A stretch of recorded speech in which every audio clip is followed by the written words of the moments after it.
Guys, may papakita po ako sa inyo. Kayo nang maghusga.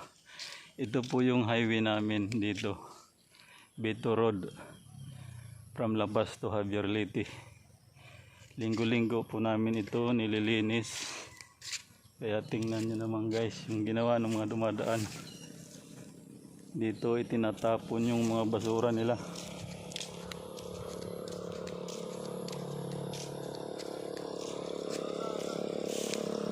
So, ano ang masasabi nyo po dito? Okay lang naman para may trabaho talaga kami linggo-linggo.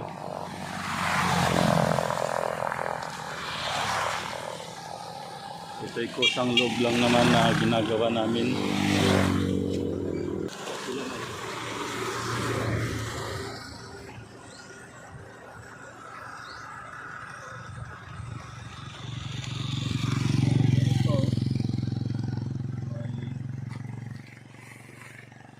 Napkin.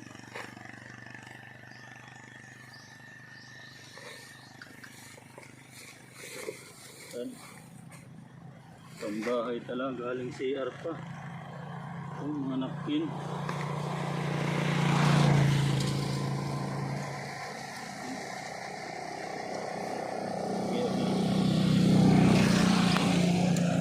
Thank you.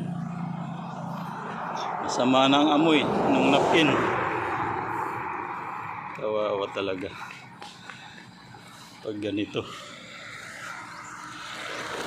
Basurang basura talaga to, pero dito lang itinapon. Wala po tayong magagawa. Ganun lang talaga ang buhay. May nagkakalat, may naglilinis, pero sana doon tayo sa naglilinis kasi magandang tingnan sa paligid. Thank you mga guys.